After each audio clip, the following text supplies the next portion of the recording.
Hello students, स्वागत है आप सभी का हमारे यूट्यूब चैनल इंग्लिश क्लासेज में। आज हम अपने टॉपिक टेंस को आगे बढ़ाने वाले हैं। टेंस की बात करें तो हमने अपने पिछले वीडियोस में जो प्रेजेंट टेंस है उसके चारों प्रकार पढ़ लिए हैं। प्रेजेंट इंडेफिनिट पढ़ लिया है, प्रेजेंट कॉन्टिन्यूस टेंस पढ़ लिया है, प्रेजेंट परफेक्ट टेंस पढ़ लिया है, प्रेजेंट परफेक्ट कॉन्टिन्यूस टेंस भी पढ़ लिया है। अब बात करते हैं इसके आगे की, तो उनके हमने जो रूल्स है वो पढ़ लिए हैं, उनके एग्जाम्पल्स है वो पढ़ लिए हैं, उनके तरीके पढ़ लिए हैं और उनको पहचानेंगे कैसे वो भी आप लोगों को पढ़ा दिया गया है। अगर हम कहें तो आपकी जो एग्ज़ाम है, चाहे वो बोर्ड क्लासेज की एग्ज़ाम हो, चाहे वो कॉलेज की एग्ज़ाम हो, चाहे वो कंपटीशन की एग्ज़ाम हो, आपको एग्जाम्पल्स है इन्हीं वाक्यों में, इन्हीं एग्जाम्पल्स में से मिल जाएंगे। अगर इन्हीं एग्जाम्पल्स में से नहीं मिलते हैं तो ये पक्का निश्चित है कि इनसे मिलते जुलते आपको एग्जाम्पल्स मिल जाएंगे। अब बात करते हैं आगे की। अगर आप इस चैनल पर पहली बार आए हो और डायरेक्ट आप ये वीडियो देख रहे हो तो मैं आप लोगों को बताना चाहूँगा कि हमने अपने पिछले वीडियोज़ में जो क्रम से टेंसेस पढ़ाए हैं पहले वो देखें और उसके बाद में इस वीडियो में आए, क्योंकि अगर आप शुरू से देखेंगे तो ही आपको टेंसेस समझ में आने वाले हैं। तो हम देरी नहीं करते हुए अपने टॉपिक को आगे बढ़ाते हैं। आज हम शुरू करेंगे अपना पास्ट टेंस। और पास्ट टेंस की बात करें तो अपना जो पहला वीडियो था उसमें मैंने बिल्कुल आसानी से समझा दिया था कि क्या आएगा। तो सबसे पहले जो पढ़ेंगे वो पढ़ेंगे अपन past indefinite. Past indefinite past tense में अपन शुरू करने वाले हैं पास्ट इंडेफिनिट। अब बात करते हैं इसकी पहचान की। तो पहचान मैं हर टेंस की बता रहा हूं, आपको ये भी बता रहा हूं कि ये पहचान कहीं काम नहीं आने वाली है, बस आपको ध्यान में रखना है। तो इसकी जो पहचान होती है वो होती है हिंदी में ता था, ती थी, ते थे, और एक और पहचान होती है वो होती है या, ये और ये अपने पास इसकी हिंदी में पहचान होती है। बस आपको ध्यान में रखना है कि अपने पास ये इसकी हिंदी में पहचान होती है।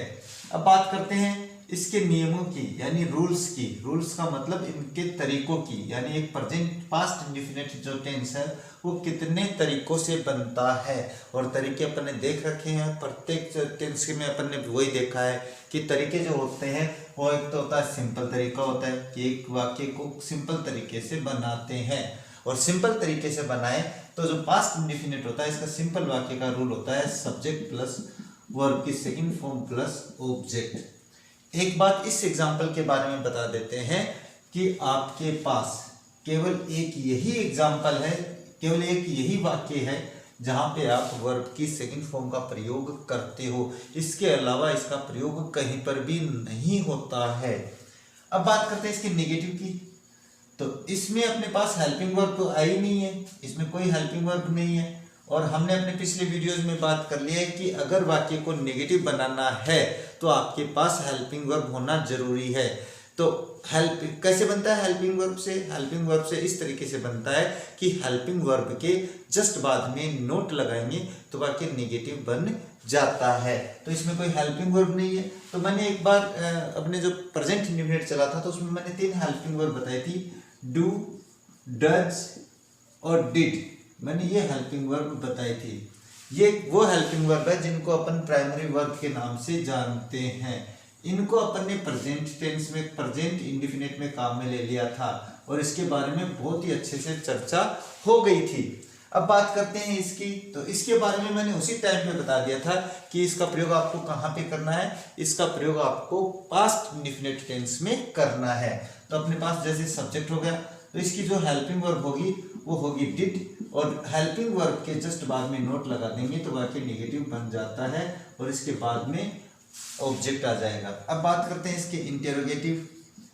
इंटेरोगेटिव की भी बात करें तो हमने अपने पिछले वीडियोस में पढ़ लिया है कि जो हेल्पिंग वर्ब होती है उसे कर्ता से पहले लिख देंगे। कर्ता से पहले लिखेंगे तो वाक्य अपने पास क्या बन जाता है? इंटेरोगेटिव बन जाता है। और इंटेरोगेटिव बनाएंगे तो अपने पास ये हेल्पिंग वर्ब यहाँ पे आ जाएगी तो हो जाएगा डिड प्लस सब्जेक्ट। अब अपने पास कर्ता से पहले ले आए तो कर्ता इसके बाद में आ गया, सब डिड प्लस सब्जेक्ट प्लस, अब ये नोट नहीं आएगा, नोट क्योंकि केवल अपन इंटेरोगेटिव बना रहे हैं तो बच गया वर्ब की फर्स्ट फॉर्म प्लस ऑब्जेक्ट और इंटेरोगेटिव मार्क। ये हो गया आपके पास इसका इंटेरोगेटिव वाक्य का नियम, जो तरीका होता है। अब बात करते हैं इसके इंटेरोगेटिव नेगेटिव की। अब इंटेरोगेटिव नेगेटिव बनाएंगे तो जो अपन ने 3 नंबर पर इंटेरोगेटिव वाक्य बनाया है, जो इंटेरोगेटिव वाक्य बनाया है उसमें सब्जेक्ट के बाद में अगर नोट लगा देंगे तो वाक्य इंटेरोगेटिव नेगेटिव बन जाता है। तो जो नियम बन के आएगा वो आएगा subject plus did plus subject plus note plus verb की फर्स्ट फॉर्म प्लस ऑब्जेक्ट और इंटेरोगेटिव मार्क। ये हो गए आपके चारों नियम पास्ट इंडेफिनिट टेंस के। अब इन चारों नियमों की बात करें तो सबसे पहले बात करते हैं कि इसमें तो अपने पास वर्ब की सेकंड फॉर्म आई है, बाकी सभी में अपने पास वर्ब की फर्स्ट फॉर्म आई है। इसीलिए तो मैंने ये कहा था कि केवल एक यही वाक्य है जहां पर आपके पास वर्ब की सेकंड फॉर्म आती है और कहीं पर भी नहीं आती है। अब बात करते हैं यहाँ पे वर्ब की फर्स्ट फॉर्म क्यों आई है। तो यहाँ पर वर्ब की फर्स्ट फॉर्म आने का भी कारण है, अपने पास हेल्पिंग वर्ब अपन क्या काम में ले रहे हैं, डिड। अगर डिड की बात करें तो अपने एक इनके बारे में बताया था कि ये प्राइमरी वर्ब होती है। क्या होती है, प्राइमरी वर्ब होती है और इनकी क्या होती है, फॉर्म बनती है। जैसे डू, तो डू की सेकंड फॉर्म होती है डिड और इसकी थर्ड फॉर्म होती है डन। तो डज क्या है, डज के बारे में अपने प्रेजेंट इंडेफिनिट में बात कर लिया कि कर्ता एकवचन होने पे वर्ब में एस लगता है। तो वो डज जो है वो वर्ब की फर्स्ट फॉर्म प्लस एस है। अब बात करते हैं डिड की। तो ये जो डिड है ये वर्ब की सेकंड फॉर्म का काम कर रही है यहाँ पर। तो जो वाक्य में पहले से वर्ब की सेकंड फॉर्म आ रखी है जो कि पास्ट की पहचान होती है, किसकी, वो पास्ट की पहचान होती है कि अपन ने ये काम कर लिया है, तो वो पहले से अपने पास यहाँ पे आ रखी है। इसलिए जो मेन वर्ब है उसकी वर्ब की फर्स्ट फॉर्म लगाते हैं। यही सारा कुछ इसमें आ गया। तो ये हो गए आपके पास्ट इंडेफिनिट टेंस के रूल्स। अब बात करते हैं इसके आगे की बात करें तो इसके प्रयोग कहां पर होते हैं। तो प्रयोग के बारे में बात करें तो अपन सबसे पहले क्या लिखेंगे, इसकी एडवर्ब लिखेंगे। एडवर्ब बता देते हैं क्या होती है, यानी वे एडवर्ब जिनके साथ आपको कौन से टेंस का प्रयोग करना है, पास्ट इंडेफिनिट टेंस का प्रयोग करना है। वो एडवर्ब्स मैं यहाँ पे लिख रहा हूं। अब एडवर्ब्स के बारे में मैंने डेफिनेशन पहले बता दी है, आपको ध्यान से समझना है। एडवर्ब की बात करें तो एक एडवर्ब होती है एको, एक होती है यस्टरडे। अब यस्टरडे के साथ आपको पता नहीं क्या क्या लिखवा देंगे, तो मैं तो सीधे से बता देता हूं कि यस्टरडे है इसका मतलब पास्ट इंडेफिनिट है। अब जैसे कुछ गुरुजन होते हैं वो बता देते हैं यस्टरडे मॉर्निंग, तो मॉर्निंग टाइम लगा दिया। Yesterday the previous day, before yesterday, तो ये बता दिया। तो जिसमें यस्टरडे आ जाता है, यस्टरडे के साथ कोई भी टाइम जुड़ा हुआ हो तो आप मान के चलो वो वाक्य आपका पास्ट इंडेफिनिट का है। इसके अलावा लास्ट प्लस टाइम, अब ये लास्ट प्लस टाइम का मतलब वही होता है पिछला समय। अब इसके मैं एग्जांपल लिखवाऊं, अगर ब्रैकेट में लिखूं तो जैसे last week, last month, last year, यानी कहने का मतलब लास्ट के साथ कोई भी टाइम हो सकता है। अब मैं बोल के बता देता हूं, जैसे लास्ट मंथ हो गया, लास्ट वीक हो गया, लास्ट ईयर हो गया, लास्ट ओवर हो गया, लास्ट संडे हो गया, लास्ट मंडे हो गया, लास्ट जनवरी हो गया, लास्ट फरवरी हो गया। तो ये सारे अपने पास क्या है, लास्ट दीपावली हो गया है। तो ये लास्ट के साथ कोई भी टाइम हो तो ये मान के चलो आपको उसमें कौन से टेंस का प्रयोग करना है, पास्ट इंडेफिनिट टेंस का प्रयोग करना है। अब बात करते हैं आगे की। तो आगे की बात करें तो अपने पास एक और होता है previous plus time. Previous plus time का मतलब भी वही होता है जो मैंने यहाँ पे लिखा है। प्रीवियस वीक हो सकता है, प्रीवियस मंथ हो सकता है, प्रीवियस ईयर हो सकता है। यानी कहने का मतलब जो लास्ट के लिए यूज किया है वो प्रीवियस के लिए भी यूज हो सकते हैं। तो उसके साथ भी आपको कौन से टेंस का प्रयोग करना है, पास्ट इंडेफिनिट टेंस का प्रयोग करना है। अब बात करते हैं इसमें और क्या आएगी। तो इसमें आएगी in plus past time, in plus past time. अब अन्य गुरुजन होते हैं, बहुत अच्छी बात है, बहुत अच्छा पढ़ाते हैं, सभी अच्छा पढ़ाते हैं। मैं ये नहीं कह रहा कि मैं ही अच्छा पढ़ा रहा हूँ, सभी अच्छा पढ़ाते हैं। बस आपको थोड़ा सा ध्यान रखना है कि आपको जो माइनर मिस्टेक होती है वो मैं यहाँ पे बिल्कुल नहीं करने दूंगा। तो इन प्लस पास्ट टाइम के साथ आपको पास्ट इंडेफिनिट टेंस का प्रयोग करना है। जैसे मैं एग्जांपल लिखूं तो मैंने लिख दिया इन 2019, ये लिख दिया। इन लास्ट जनवरी, लास्ट जनवरी, इसके अलावा इनके साथ कोई भी टाइम दिया हुआ हो, वहां पे आपको कौन से टेंस का प्रयोग करना है, वो टाइम होना चाहिए पास्ट का, उसके साथ आपको पास्ट इंडेफिनिट टेंस का प्रयोग करना है। अगर अपन बात करें तो इनके साथ एक और होती है, वो होती है एज। एज के साथ आपको पास्ट इंडेफिनिट टेंस का प्रयोग करना है। अब इसमें ना गुरुजन कोई बता सकता है कि एज के साथ कैसे, एक जैसे अपने पास ओल्ड एज होती है तो ओल्ड एज तो बाद में आएगी, तो उसके लिए भी अपन जब आगे का टेंस पढ़ेंगे ना, फ्यूचर टेंस, तो उसमें बिल्कुल आसानी से समझा दूंगा कि कौन से वाक्य में आपको पास्ट इंडेफिनिट का प्रयोग करना है, कौन से वाक्य में फ्यूचर इंडेफिनिट टेंस का प्रयोग करना है। इसके बाद में बात करें तो इसमें एक और एडवर्ब होती है, वो होती है अदर डे। क्या होती है? Other day. ये एक एडवर्ब और होती है जिसके साथ आपको कौन से टेंस का प्रयोग करना है, पास्ट इंडेफिनिट टेंस का प्रयोग करना है।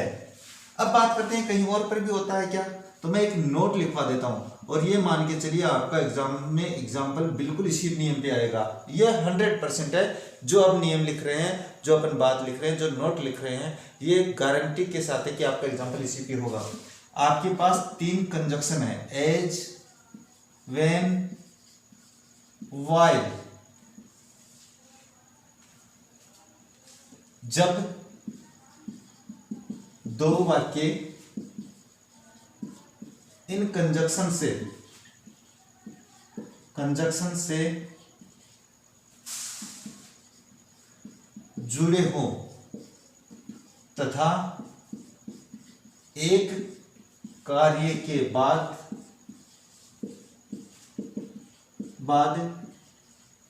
दूसरा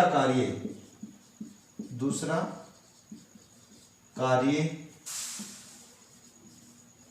घटित हो जाए तो दोनों वाक्यों में पास्ट इंडेफिनिट का प्रयोग होता है। एक मैंने नोट लिखा है कि जब दो वाक्य एज, वेन, वाइल से जुड़े हों, एज, वेन, वाइल से जुड़े हों और उन दोनों वाक्यों में एक कार्य के तुरंत बाद दूसरा कार्य घटित हो जाता है, तो दोनों वाक्यों में अपन पास्ट इंडेफिनिट टेंस का प्रयोग करते हैं। अब इसका एक एग्जांपल बताएं तो हिंदी में बता देता हूं। पहले तो जैसे ही फोन बजा मैंने उठा लिया, तो फोन बजा, फोन एक काम हुआ, उसका तुरंत बाद मैंने फोन उठा लिया, इसका मतलब दोनों एक कार्य के बाद दूसरा कार्य घटित हो रहा है। अब बात करते हैं दूसरे एग्जाम्पल की, तो अपन दूसरे एग्जाम्पल की बात करें तो जैसे ही कक्षा में आया, जैसे ही टीचर कक्षा में आया, बच्चे खड़े हो गए, तो ये एग्जाम्पल भी मैंने समझा दिया है कि एक कार्य के तुरंत बाद दूसरा कार्य घटित हो रहा है, तो वहां पे अपन कौन से टेंस का प्रयोग करेंगे, दोनों वाक्यों में पास्ट इंडेफिनिट टेंस का प्रयोग करेंगे। अब बात करते हैं और कहाँ पे होता है, तो अपन एक नोट और लिख देते हैं, यहाँ पर एक नोट और लिखेंगे और उसके बाद आपको एग्जाम्पल से बताना शुरू कर देंगे। अभी 2 नोट है, दोनों लिखा कर अपन आगे की बात करते हैं। दोनों नोट की बात करें तो एक और नोट यहाँ पे लगा देता हूं मैं और इसमें लिखता हूं, जब दो वाक्य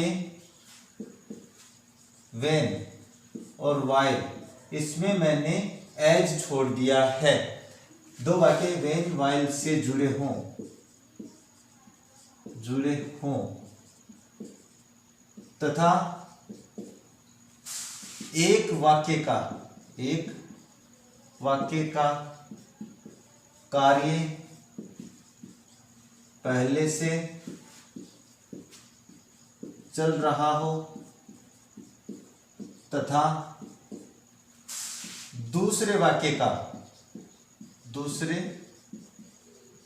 का कार्य बीच में घटित हो जाए तो बीच में घटित होने वाले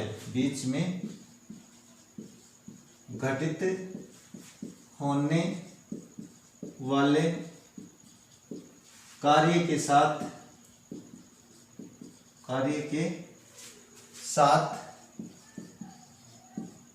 पास्ट इंडेफिनिट तथा पहले से चल रहे कार्य को पास्ट कॉन्टिन्यूस में बनाते हैं। यानी जो कार्य पहले से चल रहा है उसको अपन पास्ट कॉन्टिन्यूस में बनाते हैं। पहले से चल रहे कार्य को पास्ट कॉन्टिन्यूस में बनाते हैं। ये जो नोट है वो अपन अपने कौन से टेंस में लिखेंगे, पास्ट कॉन्टिन्यूस में भी लिखेंगे। ये बात आपको ध्यान में रखनी है। बिल्कुल आसान भाषा में लिखा है कि जब दो वाक्य वेन और वाइल से जुड़े हों और उन दोनों वाक्यों का एक वाक्य का कार्य है वो पहले से चल रहा है और एक वाक्य का कार्य बीच में घटित होता है, तो जो पहले से चल रहा होता है उसको पास्ट कॉन्टिन्यूस में बनाते हैं और जो बीच में घटित होता है उसको पास्ट इंडेफिनिट में बनाया जाता है। अब इसका भी एग्जांपल समझाए तो जैसे मैं जब बस में चल रहा था, मेरा पर्स गिर गया, तो इसका मतलब है मेरा एक काम पहले से चल रहा था कि मैं बस में चल रहा था, तो ये काम पहले से चल रहा था। बीच में क्या हो गया, मेरा मोबाइल खो गया, मोबाइल गिर गया, तो ये क्या हो गया, अपने पास बीच में घटित हो गया। तो इस पर्स के खोने वाले वाक्य को अपन पास्ट इंडेफिनिट में बनाएंगे और जो पहले से चल रहा है, जो मेरा बस में चलने वाला कार्य पहले से चल रहा था, उसको पास्ट कॉन्टिन्यूअस टेंस में बनाएंगे। ये बात आपको ध्यान में रखनी है। अब नेक्स्ट नोट लिखवाएं तो एक और नोट लिखवा देते हैं इसमें कि जब दो वाक्य वेन से जुड़े हो, इसमें मैंने केवल वेन लिया भाई, वेन से जुड़े हो तथा एक वाक्य में पूर्णता दर्शाने वाले वर्ब आई हो तो इसके साथ पास्ट परफेक्ट तथा दूसरे वाक्य में पास्ट इंडेफिनिट का प्रयोग होता है। इंडेफिनिट का प्रयोग होता है। ये अपने पास पास्ट इंडेफिनिट टेंस के प्रयोग कहाँ पे करने हैं, उसका यूज कहाँ पे करना है, उसकी सारी बातें अपन ने छोटी छोटी माइनर बातें जो आपको ध्यान में रखनी है, जो आपका एग्जाम्पल से करवाएगी वो आपको ध्यान में रखनी है, याद रखनी है। ये कंप्लीट हो जाती है। अब बात करते हैं इसके एग्जाम्पल्स की बात करें तो अपन इन अपने पूरे टेंसेस के जो अपन ने पहले टेंस पढ़े थे उनके भी एग्जाम्पल किए थे, इसके भी एग्जाम्पल करवाते हैं और इतनी आसानी से करवाएंगे कि एक दो वाक्य देखते ही आपको, एक दो एग्जाम्पल समझते ही आपको पूरा टेंस है वो क्लियर हो जाएगा, स्पष्ट हो जाएगा। आप फिर कभी उस वाक्य में गलती नहीं कर पाओगे, गलती नहीं करोगे। तो एग्जाम्पल की बात करें तो जो अपन ने बातें लिखी हैं उनसे संबंधित ये एग्जाम्पल है, अपन बना लेते हैं। एग्जाम्पल की बात करें तो जैसे मैं एक एग्जाम्पल लिखता हूं यहाँ पे, आई मीट हर यस्टरडे। अब इस वाक्य में क्या है कि वाक्य पास्ट इंडेफिनिट का बनेगा, तो इस वाक्य में अपने पास यस्टरडे आया है और यस्टरडे आया है तो ये वाक्य बनेगा आपका पास्ट इंडेफिनिट में। और पास्ट इंडेफिनिट का कौन सा वाक्य है, पास्ट इंडेफिनिट का सिंपल वाक्य है। और सिंपल वाक्य कब बनता है, तो सिंपल वाक्य जब भी कोई पूछे आप लोगों से तो सिंपल वाक्य वर्ब की सेकंड फॉर्म लगाने से बनता है। अब इसकी सेकंड फॉर्म लिखनी है आपको। इसमें सेकंड फॉर्म के बारे में बता देते हैं कि जिस वर्ब के बीच में डबल ई डबल ओ होते हैं उनमें से एक ई और एक ओ को हटा देते हैं तो वर्ब की सेकंड फॉर्म और थर्ड फॉर्म बन जाती है। तो इसकी सेकंड फॉर्म बन के आएगी, वो आएगी MET, मेट। ये हो गया आपका एक सिंपल सा साधारण सा वाक्य लिखा है। अब बात करते हैं दूसरा, जैसे सी गो देयर लास्ट वीक। एक सिंपल सा वाक्य दोबारा लिखा है मैंने कि सी अब इस वाक्य में गो देयर लास्ट वीक, इस वाक्य में क्या आया है कि वाक्य पास्ट इंडेफिनिट कब बनेगा? तो पास्ट इंडेफिनिट के बनने का कारण यही है कि इसमें लास्ट प्लस टाइम आया है। लास्ट डे हो सकता है, लास्ट मंथ हो सकता है, लास्ट वीक हो सकता है। तो लास्ट के साथ कोई भी टाइम है तो उसमें आपको कौन से टेंस का प्रयोग करना है? पास्ट इंडेफिनिट टेंस का प्रयोग करना है। और पास्ट इंडेफिनिट का ये सिंपल वाक्य है। तो सिंपल वाक्य कब बनता है? जब अपन वर्ब की सेकंड फॉर्म लगाते हैं तो वाक्य पास्ट इंडेफिनिट का सिंपल बन जाता है। और गो की सेकंड फॉर्म होती है वेंट। नेक्स्ट एग्जांपल देखते हैं। तो नेक्स्ट एग्जांपल देखें तो in my childhood I not play games. कहने का मतलब है इन माय चाइल्डहुड। तो एग्जाम्पल आप समझ गए होंगे कि कौन से टेंस का बनेगा, कारण सहित समझे होंगे। कारण सहित नहीं समझे तो भी मैं बता देता हूं कि इन प्लस एज दी हुई है, इन प्लस एज दी हुई है तो इसका मतलब है कि अपने पास पास्ट इंडेफिनिट टेंस का प्रयोग करना है, क्योंकि ये अपने बचपन की बात कर रहा है। यही कारण है कि अपन इसमें पास्ट इंडेफिनिट टेंस का प्रयोग करेंगे। अब बात करते हैं इसके आगे की। तो इसके आगे आपको पता चल गया कि पास्ट इंडेफिनिट का बनेगा। तो पास्ट इंडेफिनिट का कौन सा वाक्य बनेगा? तो उसमें तो अपन ने नोट नहीं लिखा था, इसमें मैंने नोट लिख रखा है भाई। नोट लिख रखा है, इसका मतलब है कि ये वाक्य आपको नेगेटिव बनाना है। और नेगेटिव वाक्य बनाएंगे तो नेगेटिव वाक्य पास्ट इंडेफिनिट का कब बनता है? वो बनता है जब आप did plus note plus verb की फर्स्ट फॉर्म लिखते हैं। तो मैं यहाँ पे करता एक वचन हो चाहे बहुवचन हो, क्योंकि हेल्पिंग वर्ब अपने पास एक ही है, इसलिए मैंने इसमें ये नहीं बताया कि आपको एक वचन कर्ता के साथ इसका प्रयोग करना है, बहुवचन कर्ता के साथ इसका प्रयोग करना है। अब डिड के बाद में आपको क्या लिखना है? नोट लिखना है। और वर्ब की फर्स्ट फॉर्म जो ब्रैकेट में दी हुई है वो अपन ने यहाँ पे लिख दिया और वाक्य हो गया कंप्लीट। नेक्स्ट वाक्य देखें तो जैसे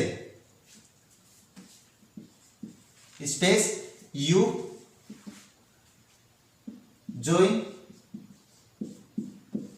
us लास्ट, चलो लास्ट हटा देते हैं यहां से, प्रीवियस कर देता हूं, प्रीवियस मंथ और इंटरोगेटिव मार्क। अब मैं ये पूछूं कि इसमें क्या है, तो आप समझ गए होंगे कि इसमें क्या है। इसमें प्रीवियस मंथ आया है, प्रीवियस प्लस टाइम आया है, तो वाक्य हो गया आपका पास्ट इंडेफिनिट का। और पास्ट इंडेफिनिट का कौन सा वाक्य है? तो इससे इस मार्क से पता चल रहा है कि इंटरोगेटिव है। और अगर आपके पास कर्ता से पहले भी खाली स्थान है तो इसका मतलब वो वाक्य इंटरोगेटिव है। और इंटरोगेटिव कैसे बनेगा? कर्ता से पहले जब अपन हेल्पिंग वर्ब का प्रयोग करेंगे तब, और कर्ता के बाद में अपने पास वर्ब की फर्स्ट फॉर्म आ जाती है तो वाक्य बन जाता है पास्ट इंडेफिनिट का इंटरोगेटिव। नेक्स्ट एग्जांपल अपन देखते हैं हेल्पिंग इसका एडवर्ब का। तो अपन ने एक लिखी थी जैसे अदर डे आई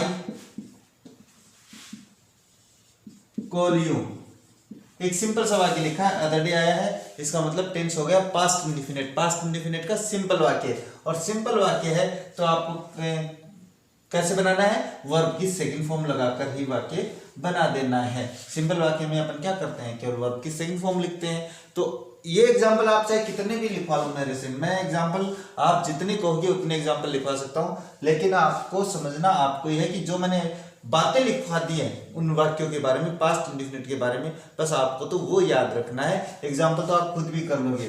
जैसे इसके बाद एग्जाम्पल की बात करें तो अपन ने जो नोट लिखे थे वो एग्जाम्पल थोड़े से समझाने वाले एग्जाम्पल है जो आपको आने भी चाहिए, क्योंकि एग्जाम में आपके पास वही वाक्य आने वाले हैं। उनके बारे में मैंने जब नोट लिखा था तभी लिख दिया था, तभी बता दिया था, और अभी भी मैं यही बता रहा हूं कि आपके पास वही एग्जाम्पल आने वाले हैं। तो मैं एग्जाम्पल लिख देता हूं जैसे when I space enter the room, I see a snake। अब एक सिंपल सा वाक्य लिखा है मैंने, ये वाक्य मैंने बहुत बार दोहरा दिया भाई, तो मेरे दिमाग में पहली बार यही वाक्य आया तो मैं यही समझा देता हूँ कि when I enter the room, जब मैंने कमरे में प्रवेश किया, आई सी ए स्नेक, यानी कहने का मतलब है कि इस वाक्य पे कौन सा नोट लागू हो रहा है। तो इस वाक्य पे वो नोट लागू हो रहा है कि जब एक दो वाक्य एज, व्हेन, व्हाइल से जुड़े हों और एक कार्य के तुरंत बाद दूसरा कार्य घटित हो जाता है, तो वहां पर अपन कौन से टेंस का प्रयोग करते हैं, वहां पे अपन दोनों वाक्यों में पास्ट इंडेफिनिट टेंस का प्रयोग करते हैं। तो दोनों वाक्यों में अपन क्या करेंगे कि भाई मैंने प्रवेश किया और मैंने सांप देखा, तो इसका मतलब दोनों वाक्य अपने पास पास्ट इंडेफिनिट में बनेंगे। और पास्ट इंडेफिनिट का सिंपल वाक्य है तो वो कैसे बनता है, जब अपन वर्ब की सेकंड फॉर्म लगाते हैं तब। और यहाँ पे मैं वर्ब की सेकंड फॉर्म कर देता हूं सा। चलो दूसरा एग्जांपल बनाते हैं। When the bus start, I fall down। अब बात करते हैं इसकी। तो इसमें आप देख लो कि अब यहाँ पे है ना, आप कहोगे सर आपने वे नहीं लगा दिया है, तो यहाँ पे आप वाइल लगा लो, कोई दिक्कत नहीं है। आप यहाँ पे एज लगा लो, कोई फर्क नहीं पड़ता एग्जाम्पल में, बस थोड़ा सा बदल इन दोनों से तो क्या जाएंगे, जब बस चली स्टार्ट हुई तो मैं नीचे गिर गया, इससे वो जैसे ही बस स्टार्ट हुई मैं नीचे गिर गया, बस यही फर्क है और बाकी कोई फर्क नहीं है। अब बात करते हैं इसकी एग्जाम्पल की कि when the bus start I fall down, जब बस स्टार्ट हुई तो मैं नीचे गिर गया। तो एक कार्य के तुरंत बाद दूसरा कार्य घटित हो रहा है कि नहीं हो रहा है, हो रहा है। तो वहां पे अपन दोनों वाक्य में कौन से टेंस का प्रयोग करेंगे, पास्ट इंडेफिनिट टेंस का प्रयोग करेंगे। तो ये हो जाएगा स्टार्टेड, वर्ब की सेकंड फॉर्म। नेक्स्ट वाक्य में अगर अपन बात करें तो फॉल की सेकंड फॉर्म होती है फेल, ये होती है इसकी सेकंड फॉर्म। अब दोनों वाक्य कंप्लीट हो गए अपने पास कि एक कार्य के तुरंत बाद दूसरा कार्य घटित हो रहा है। चलो एक एग्जांपल और बताते हैं आप लोगों को। As the phone ring I pick it up. Example लिख दिया मैंने कि ये एग्जाम्पल आप समझ सकते हो कि क्या लिखा है मैंने, एज द फोन रिंग, यानी जैसे ही फोन बजा मैंने उठा लिया, एक कार्य के तुरंत बाद दूसरा कार्य घटित हो गया है। तो दोनों वाक्य में आपको कौन सी टेंस का प्रयोग करना है, पास्ट इंडेफिनिट टेंस का प्रयोग करना है। तो पास्ट इंडेफिनिट का सिंपल वाक्य है, कब बनेगा, जब आप वर्ब की सेकंड फॉर्म लगाओगे। तो रिंग की सेकंड फॉर्म होती है रेन, इसकी सेकंड फॉर्म होती है पिक्ड, वाक्य हो गया कंप्लीट। चलो और एग्जांपल बता देते हैं। कहोगे कि सर आप एग्जांपल कम समझा रहे हो इस मैटर में, तो एग्जांपल और बना देते हैं। When she come in I fear. बहुत ही आसान भाषा में लिखता हूं मैं एग्जांपल, ऐसे एग्जांपल लिखता हूं कि आप है ना बाद में टफ से टफ एग्जांपल है वो इन पे डिपेंड करते हुए आप कर सकते हो। मैंने लिखा व्हेन सी कम इन, जब वो अंदर आई, आई फियर, मैं डर गया। तो इसका मतलब है दोनों वाक्य आपके कौन से टेंस में हो गए, अरे वो जैसे ही अंदर आई मैं डर गया, भाई एक कार्य की तुरंत बाद दूसरा हो रहा है। तो साफ साफ दिख रहा है कि आपको दोनों वाक्यों में कौन से टेंस का प्रयोग करना है, पास्ट इंडेफिनिट टेंस का प्रयोग करना है। तो कम की सेकंड फॉर्म होती है केम और इसकी फियर की सेकंड फॉर्म होती है फियर्ड। वाक्य हो गया कंप्लीट। यानी कहने का मतलब एग्जांपल बहुत बड़े बड़े हैं। अगर अपन और एग्जांपल की बात करें तो अपन एग्जांपल और बना देते हैं, लेकिन अपने पास जैसे और नोट भी लिखवाए हुए हैं तो उनके एग्जांपल बना देते हैं पहले, उसके बाद में अपन मिक्स में सारे एग्जांपल्स हैं, सारे टेंसेज हैं, वो अपन करवा देंगे। अब बात करते हैं कि मैंने एक और नोट लिखवाया था कि जब दो वाक्य व्हेन और व्हाइल से जुड़े हों और एक कार्य पहले से चल रहा हो, एक कार्य बीच में घटित हो, तो उनमें कौन से टेंस का प्रयोग करते हैं। आप लोगों ने सुन लिया होगा, तो मैं एक एग्जांपल बना देता हूँ। व्हेन, अपन बात करते हैं इसकी। मैंने ये वाक्य लिखा, ये वाक्य मैं यहाँ पे लिख रहा हूँ, when she come in I sleep in my room. Example लिख दिया मैंने, when she come in I sleep. अब ये दोनों वाक्य मैंने यहाँ पे एक वाक्य ये लिखा और यहाँ पे एक वाक्य लिखा, बाकी सेम लिखा मैंने। ये वाक्य सेम लिखा भाई मैंने, ये वाक्य सेम है और ये वाक्य सेम है। तो आप देख लो कि दोनों वाक्य में कोई अंतर नहीं है, बस अंतर किया है मैंने यहाँ पे अंतर किया है। तो आपको क्या करना है कि वाक्य को खुद को समझना है। इसमें मैं चाहे कितना ही समझाऊं, आपको समझना खुद को है कि इसमें काम क्या हुआ कि जब वो अंदर आई तो मैं डर गया। इसमें काम हो रहा है कि जब वो अंदर आई तो मैं सो रहा था। तो अपना एक काम पहले से चल रहा है, तो इसको तो मैं बना देता हूं, इसका हो गया स्लीपिंग। ये अपन पास्ट कॉन्टिन्यूअस में भी सॉल्यूशन करेंगे और इसको बना दूंगा मैं पास्ट इंडेफिनिट में, क्योंकि इसके आने का काम है वो बीच में घटित हुआ है और बीच में घटित होने वाले कार्य को बीच में घटित जो वाक्य होता है, बीच में जो घटित होता है उसको अपन पास्ट इंडेफिनिट में बनाते हैं। इसके एग्जांपल्स की और की बात करें तो उसी ऊपर वाले का एग्जांपल और बनाते हैं, जैसे when my wife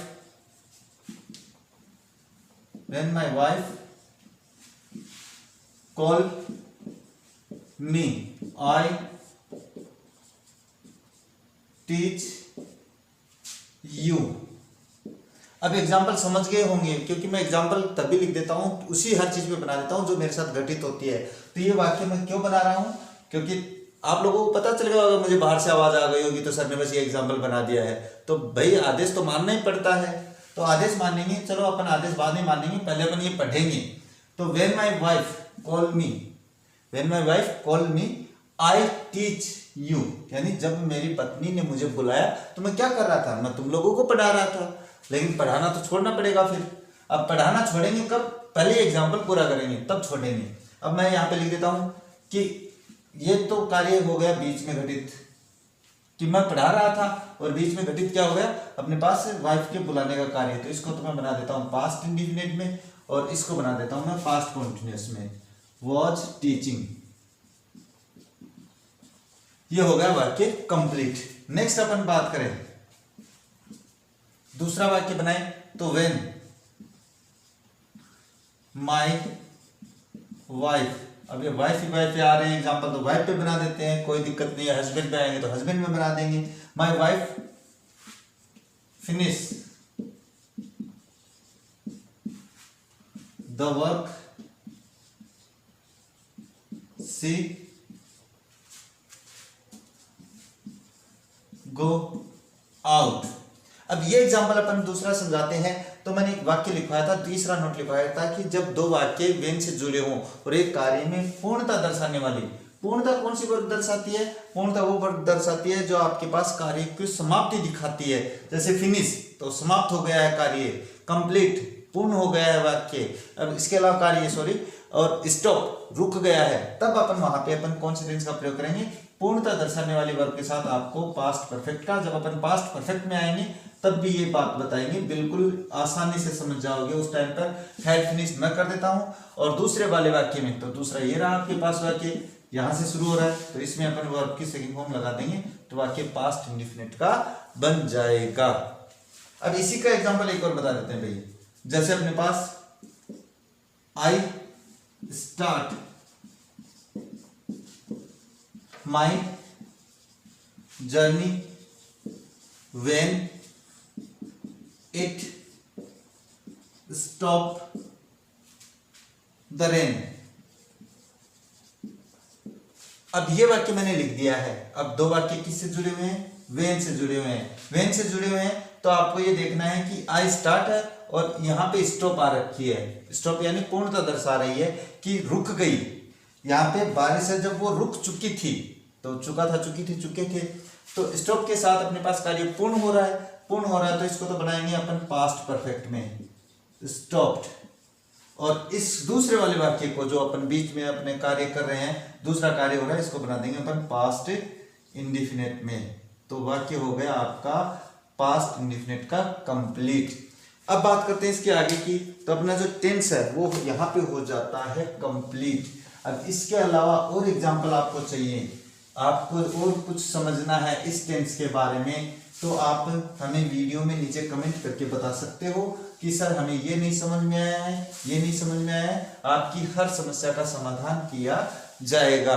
आज के वीडियो में बस इतना ही। आपका पास्ट इंडेफिनिट टेंस वो कंप्लीट हो जाता है। अगर फिर भी आपको कोई समस्या का सामना करना पड़ रहा है तो आप हमें नीचे कमेंट में आकर बता सकते हो। आप हमारे टेलीग्राम चैनल दिया हुआ है, टेलीग्राम चैनल का एक लिंक दिया हुआ है हमारे डिस्क्रिप्शन बॉक्स में, वहाँ पे जाके वहाँ पे हमें टेलीग्राम कर सकते हो, हम आपकी उस समस्या का समाधान करेंगे। इसके अलावा हम अपनी आगे की जो कक्षा है उसमें अपना जो आगे का पार्ट है पास्ट टेंस का यानी पास्ट कॉन्टिन्यूस, वो अपन आगे की क्लास में पढ़ेंगे। तब तक आप जुड़े रहिए, देखते रहिए हमारा चैनल। जय हिंद, जय भारत।